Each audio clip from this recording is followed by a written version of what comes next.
I'm JP, I'm Tommy. We're the Amazing Graysons. and you're watching Sportskeeda.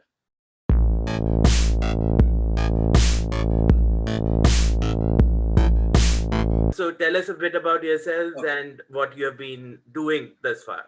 So we're a brother tag team that's based out of the tri-state area. We got our training started in September of 2014, and we've been wrestling consistently ever since March of 2015.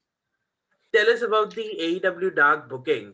How did that come about, and will that lead to more opportunities on AEW TV in the future? Yeah, well, you know, the opportunity just came with a lot of time and patience, and a lot of wrestlers are constantly doing the same thing that what we're doing is, just asking people like, how could I get on, or emailing, and it's all just time and patience. A lot of perseverance, a lot of networking, and a lot of preparation to really just be ready because you could send an email and not hear the call 6 months from now. You could send an email and not hear the call and ever. So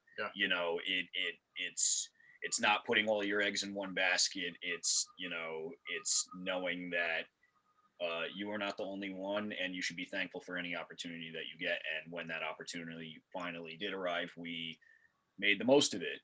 Yeah. And as far as the match and everything,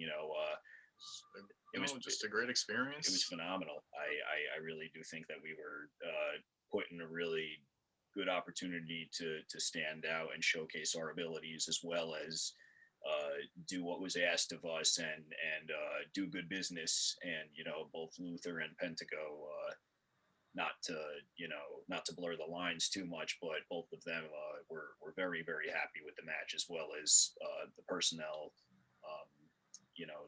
that was in charge and whatnot. So it was good to go and be at Dark with my brother, and debut as a tag team at Daly's place and whatnot. And it's a memory that I'll carry with me for the rest of my life for sure.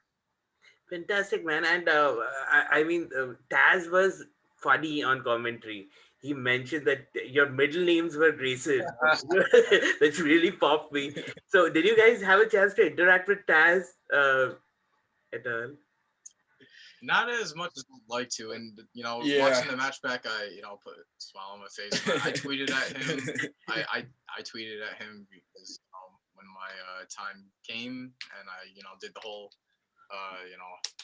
comeback. It was pretty awesome to hear him. Here's JP, and it just Tommy bringing some heavy shots, and just listening to him growing up, and that dude is a legend. And Taz is another guy, man. Yeah. Who just so many paved the way for so many guys, especially here, in our stomping grounds in New York. Yeah. Taz was one of the guys that we didn't really know him from when we broke in and whatnot. So that was our first time meeting him, and just very brief in passing and whatnot. But Yeah. I always appreciate when a commentator of anybody, but when a commentator goes out of their way to actually dissect the art of professional wrestling in a way that conveys it to a broader audience. Yeah. I appreciate that. Yeah. I like when commentators Yeah. actually understand wrestling, and Yeah. it's a wrestler Yeah. talking about a wrestler, so and a legit one. Yeah. Taz is a straight shooter. Tells a great story. Yeah. Tells a great story. So now that you have one foot in the door, if you could pick, your opponent for your next AEW match, is there a team that you have your eyes on? I think well, On a personal, another great team would be someone like Top Flight. That's another brother tag team. on a personal level, I would like Proud and Powerful, Santana and Ortiz. Yeah. We've had some great matches with Private Party, but them aligned with Matt Hardy. I think that would be another cool little dynamic. Butcher and the Blade You know, the tag division, the tag division is very stacked. I mean, I can go All the on Lucha Bros. yeah, the Lucha Bros. I mean, we can sit here and we can name the whole tag division. Yeah, I want to wrestle everybody. Yeah. There's not anybody that I would not like to wrestle. I'm very happy that our first match was against Pentago and Luther. You know, Yeah. but I think that you know, they haven't even seen a fraction of what we could truly do as a tag team. And you know, FTR, you know, yeah, Mike and Matt Seidel. Yeah, oh, forget about it. Everyone. The Seidels, you know. Yeah. Oh my God, you know, just so many. I can name so many. So, I mean, I was checking you guys out on like what you guys have been up to, and you guys have been busy during the pandemic. I mean, you guys. I talk to a lot of active WWE stars who are like, we are sitting at home, we're doing nothing for weeks, but you guys have been busy wrestling all the time. I mean, what was it like wrestling during the pandemic?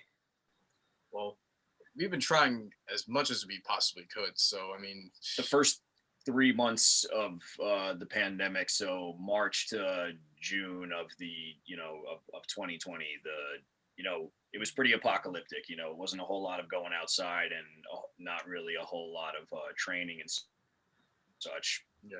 But when we finally broke back in and, you know, started training, we dove head first right back into training. Just, you know, started doing all of the physical exercising that we could be doing. We picked jujitsu up, which was new to both of us and really helped us, I think, ground our style a lot more and really take out a lot of the unnecessary, you know, stuff that we were doing, you know, previously, and really, we tried, you know, focusing a lot more on just old school tag team psychology, cutting the ring off in half, you know, getting heat on the baby face so much that, you know, you really don't have to do a whole lot of physical movement.